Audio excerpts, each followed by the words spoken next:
ඉතින් දැන් අපි අපේ වෙබ් අඩවිය නැත්නම් වෙබ්සයිට් එක සම්පූර්ණයෙන්ම වගේ මේ හදලා ඉවරයි.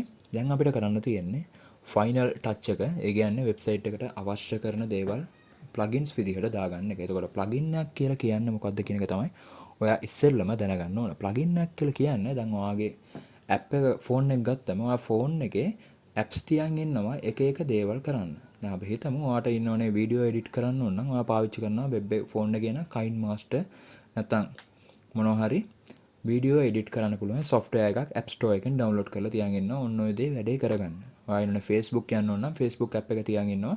Facebook යන්න. ඔයාට ඉන්ටර්නෙට් යන්න ඕන නම් ඒකට ඔයා තියන් ඉන්නවා Chrome app එක. ඔන්න ඔය විදිහට එක එක දේවල් කරන්න එක එක දේවල් භාවිතා කරනවා. ඉතින් වෙබ් අඩවියේ මූලිකම දේවල් ඔක්කොම ඔයාට WordPress එකෙන් කරගන්න පුළුවන්. ඊට අමතරව ඔයාට කරගන්න තියෙන දේවල් වලට ඔයාට භාවිතා කරන්න වෙනවා plugins කියන දේ. එතකොට plugins ගන්න ඔයාට WordPress එකේ තියෙනවා plugin store එකක්. හරිද? එතකොට ඔයාට Android එකේ App Store Play Store එකක් තියෙනවා. ඒ වගේම iPhone එකේ App Store එකක් තියෙනවා වගේ WordPress එකේ තියෙනවා ඔන්න ඔය විදිහේ store එකක්. ඒ store එකට ගිහිල්ලා ඔයාට ඕනම දෙයක් නොමිලේ ගන්න පුළුවන්. ඔයාට ඕන මේ ප්‍රීමියම් මාරු වෙන්නත් පුළුවන්. හැබැයි ගොඩක් දේවල් තියෙන්නේ මේකේ නොමිලේ.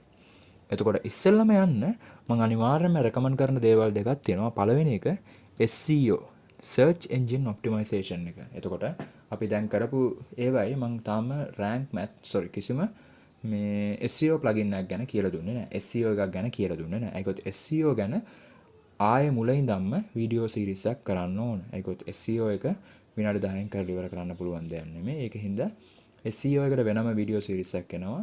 ඊට කලින් ආ වෙබ්සයිට් එක දැනගෙන ඉන්න ඕන. එතකොට SEO එකට අත්‍යවශ්‍ය කරන මම භාවිතා කරන ප්ලගින් එක වෙන්නේ rank math කියන එක.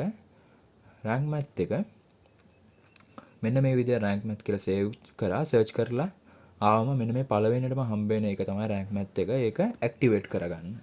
එතකොට මේක පාවිච්චි කරන ගොඩක් කටි Yoast පාවිච්චි කරනවා. මම Yoast පාවිච්චි කරන්නේ මෙන්න මේ account එක. එතකොට හරිද? දැනට skip කරමු හේතුව ඉන්නෝනේ ඔයගොල්ලෝ ගොඩක් වෙලාවක් යන හින්දා. easy මම නම් advanced use කරන්න. හැබැයි ඔයා දැනට easy use කරන්න. start with it.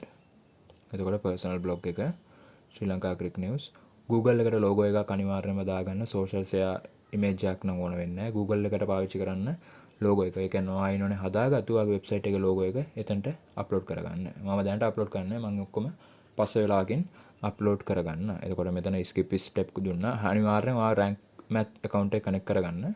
කරලා return to dashboard එච්චරයි. ඊට පස්සේ මෙතන තියෙන දේවල් වලින් මේ එයාලා ඔන් කරපු නැති දේවල් ඔන් කරන්න යන්න අවශ්‍යතාවයක් නැහැ. එතකොට මේ ටික විතරක් ඇති. AMP plugin කියලා එකක් තියෙනවා. මේකත් දැනට එපා. එතකොට මේ තියෙන්නේ rank math SEO එක. ඊට අමතරව ඔයාට ඇඩ් කරන්න ඕන තවත් දෙයක් තියෙනවා. මේක තමයි අත්‍යවශ්‍යම දේ. මට අනුව නම් ඕනම වෙබ්සයිට් එකක් ඕන් කරන කෙනෙක් මෙන්න මේක අත්‍යවශ්‍යයෙන්ම ඉන්ස්ටෝල් කරගන්න ඕන site kit එක. හරිද? මේකෙන් තමයි අපි වැඩේ කරගන්න හදන්නේ. Google එකෙන් traffic ගෙන්නන එක තමයි අපේ වැඩේ. එතකොට අනිවාර්යයෙන්ම site kit එක Google එකෙන් දෙන site kit එක ඉන්ස්ටෝල් කරගන්න. මේ එක site kit එකෙන් ඔයාලට වැඩ හතරක් කරගන්න පුළුවන්. පළවෙනි දේ තමයි analytics, දෙවෙනි එක AdSense, තුන්වෙනි එක ඔයාලට පුළුවන් page view එක බලා ගන්න. අනිත් එක search console එක. එතකොට මේකේ setup එකත් මම ඉන්නෝනේ පස්සේ කියලා දෙන්නම්. ඒකේ ඉන්නෝනේ මේක අදාළ වෙන්නේ SEO එකත් එක්ක. එතකොට SEO එකත් එක්ක තමයි ඔය ගොඩක් දේවල් අදාළ වෙන්නේ. ඒ කියන්නේ SEO එකත් එක්ක